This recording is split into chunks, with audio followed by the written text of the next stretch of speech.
Up lang. Opo, okay lang po. Ma'am, follow up lang. Yung sabi niyong itim na theme ay galing po kay VP Sara? Siya po ang may gusto na yun ang maging theme po ng poll ad niyo?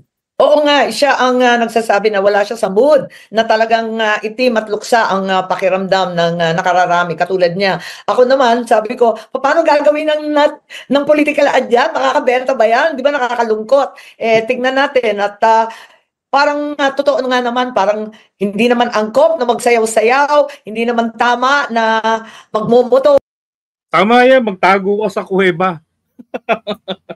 Di ba panindigan niyo yung kaitiman? Yang itim ninyong yan, hindi yan pagluluksa sa kalagayan ng bayan.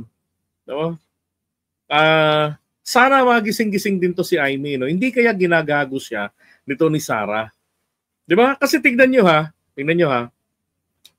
Naisip ko lang na bakit si Aimee lang yung tinintahan ni Sara, ni Puset. Right, that's the shipyard.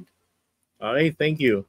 Shipyard. Di ba now, going back, eto bakit ang PDP laban hindi po sinasabihan ni Sara na mag-itim kayo kasi ganito yung lagay ng ating bayan.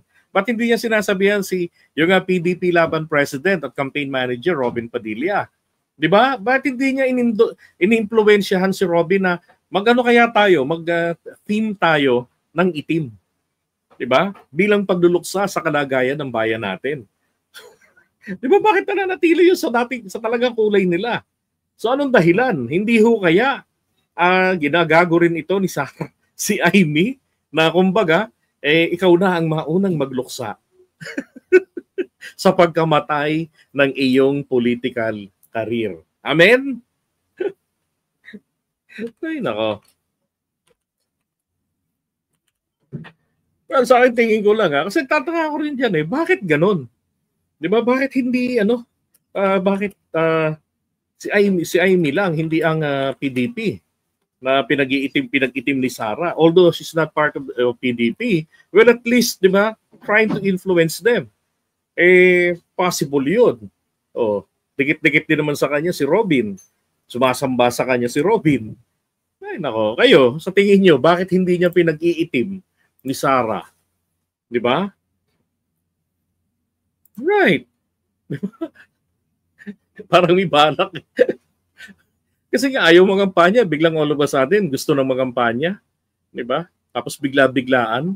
Tapos hindi ma-figure out ni Aimee, which is sa loob niya, ayaw rin naman niyang maging itim. Kaya nga, hindi na pwedeng magsayaw-sayaw, hindi bagay. Dapat talaga. Di ba? Sumayaw rin naman, okay na okay. Ginagawa siyang eng-eng. Correct.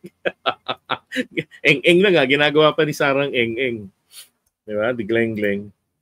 Actually, rito nga sa interview na to, rito ako natawa naka-red siya na t-shirt yan, di ba? Tapos, nung binanggit na yung itim na yan, nagsuot siya ng jacket na itim. Mainit kasi yung venue, kaya tinanggalin yung jacket niyang itim. So, lang kaya. Alright, so tuloy. Wala na sa lugar sa panahong ito na napakahirap ng dinadanas ng ating mga mamamayan. Tama din siya. At saka ang itim, syempre nandyan yung pangalan ko, I trust Aimee Marcos. At yung aming paninindigan ay sinasakop rin ng itim na ipaglaban ng tama, itama ang mali. Ma'am, sabi nyo, madalian lang tong shoot na to, no? Nung Oo. Ma'am, I need to ask directly, ito po ba ay resulta or sort of reward ni VP Sara sa inyo after the series of hearings that you conducted about the ICC arrest of his father? Reward po ba ito o paano ba? Ay, hindi ko na. Tingin ko hindi reward yan. Ginagago ka ni Sara talaga. Sa lahat, ikaw lang ang pinag-itim Naisip yun, hindi rin niya naisip. Talagang nag-uusap na kami noon pa. Sabi niya, tsaka na ang mga ngampanya, ayoko nang umikot nitong eleksyon na to. Pero yun nga, nung pabalik niya sa Hague, inutusan yata sila ni Senator Robin, ni Presidente Duterte na mga kampanya at tulungan ng mga kasangga. Yun ang nangyari. So palagay ko, marami na. Grabe no, gamit niya yung pangalan ng tatay niya ni Apolacay Sr. Gamit na gamit din niya yung si dating Pangulong Duterte.